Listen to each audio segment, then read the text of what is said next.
Хуралдаанд Ховд аймгийн засаг дарга Баруун бүсийн зөвлөлийн дарга Гасан дундаг болон Говьлт аймгийн засаг дарга Ган Сэлэм, Баян-Улгийн аймгийн засаг дарга Гэлэм хаан, Увс аймгийн иргэдийн төлөөлөгчдийн хурлын дарга Насанбат, Увс аймгийн засаг дарга Батсайхан тэргүүтэй Баруун бүсийн зөвлөлийн гишүүд оролцсон юм. Хуралдааны хүрээнд Ховд аймгийн засаг дарга Баруун бүсийн зөвлөлийн дарга Гасан дундаг бүс нутгийн эдийн засаг нийгмийн өнөөгийн байдал, цаашдын зорилт, хамтын ажиллагааг хөгжүүлэх боломж, бүс нутгийн хэмжээнд хэрэгжиж буй томоохон төсөл хөтөлбөрүүдийн талаар мэдээлэл хийлээ. Тэрээр цаашид бүсийн аймагуудын хамтын ажиллагааг сайжруулахад бүсийн хөгжлийн стратеги төлөвлөгөө зайлшгүй шаардлагатай болохыг онцлон хэлсэн юм. За анхдугаар хуралдаанаар юу хэлцүүхээр бид нэр одоо цаашдаа хийж хэрэгжүүлэх Баруун бүсийн зөвлөлийн ажлын төсөв төлөвлөгөөний асуудлыг ярьлаа. За түүнээс гадна Баруун бүсийн одоо зөвлөл яг яаж ажиллах уу? Сум орон нутаг одоо хязгаар нутгийнхаа онцлогийг яаж одоо төв засгийн газар улсын хурал ерөнхийлөгчид одоо ойлгуулж засгийн газрын хөтөлбөр тусгагдсан томоохон зорилтуудаа яаж хэрэгжүүлэх вэ гэдэг талаар ярьсан байгаа. За мөн одоо 3 дахь гол асуудал бол бүсийн тэргүүний сумыг 2 жилд нэг удаа шалгаруулдаг. Энэ сумыг шалгаруулсан. За ингээд манай Баруун бүсийн зөвлөлийн хувьд бол одоо Баруун бүсийнхэн аслагдсан бүс нутгийн хувьд хамгийн гол нь бол дэд үтс буюу одоо авто зам, нисэх онгоцны буудлын асуудалд онцгой анхаарыг, хөлийн боомтуудаа бол бас өргөдөх асуудал дээр анхаарыг. За мөн одоо тодорхой шаардлагатай байгаа усан цахилгаан станцаас эхлээд одоо хэд хэдэн одоо томоохон зорилтуудыг хэрэгжүүлэхэд засгийн газрын дэмжлэг авахын тулд одоо бас тодорхой саналуудыг уламжлая гэсэн ийм байдлаар шийдвэрүүд гарлаа. Ийхүү Баруун бүсийн зөвлөлийн гишүүдийн зүгээс засгийн газрын 2009 оны 193 дахь тогтоолоор батлагдсан улсын тэргүүний сум шалгаруулах болцлыг жил бүр зохион байгуулах тухай санал гаргаж Монгол Улсын засгийн газрын хэрэг эрхлэх газарт уламжлахаар болов.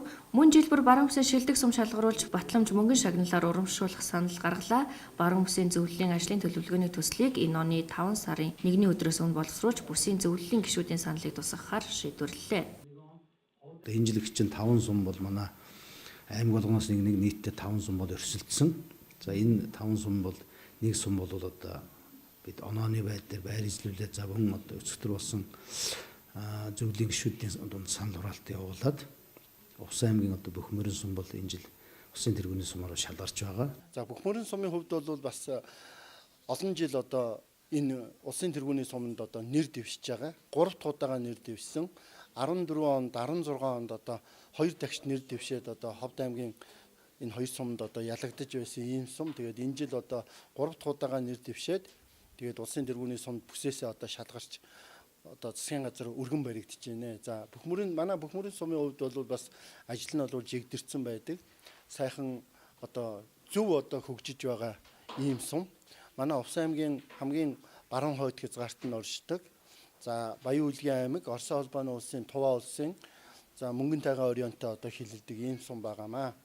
Тэгээд энд бол мэдээж бас олон ястны үлгий болсон 4 үндэстэн голлоо. Тэгээд казак, халах, за одоо баяд гэсэн ийм одоо үндэстэн ястнууд амьдардаг ийм сумаа. Тийм учраас бид нэр өнөөдөр Увс аймгийн Бөхмөрөн сум одоо бүсийнхээ зөвлөлөөс одоо анх удаага шалгарсанд бас баяртай байна. Тэр нь одоо 2018 онд болон 2019 20 он хүртэл одоо энэ бүсийн зөвлөлөөс ямар томоохон бүсийн чанартай ажил арга хэмжээнүүдийг зохион байгуулах уу, эдийн засгийн томоохон ямар төслүүдийг одоо бүсийн чанартай төслүүдийг улсын их хурл болон Монгол улсын засгийн газарт уламжлах уу гэдэг энэ саналуудаа бас өнөөдөр ярилцлаа. За энэ дээр бол бас бид нэр томоохон төслүүдийг одоо эхлүүлэх. За дээр нь одоо хуучин үргэлжилж байгаа төслөө одоо яаж ашиглах вэ? Жишээлбэл Азийн хөгжлийн банкны дэмжлэгтэйгээр байгуулагдсан босоо тэнхлэгийн зам байж гин. Булганы Ярантаас Баян-Улгийн одоо цагаан нуурын Ташинтын боомт хүрсэн энэ замныг одоо энэ 19-20 онд дуусахад яаж ашиглах ёстой вэ? Энэ дээр бол бас томоохон төслүүд хийх ёстой гэж байж байна.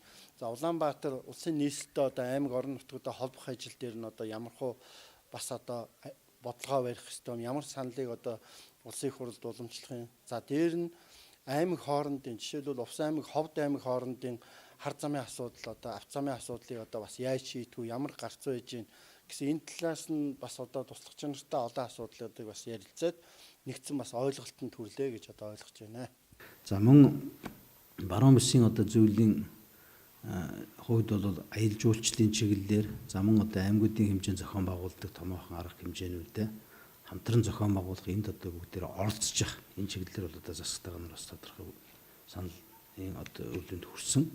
За ингээд бол цаашдаа бол бид нар баруун бүсийн зөвлөл бол онцгой чухал асуудлууд гарах юм бол хуралдах, замун асуудлаа санал нэгтэйгээр одоо засгийн газарт өргөн барих энэ байдлаар бол ажиллахаар ингэ шийдвэрлсэн байгаа.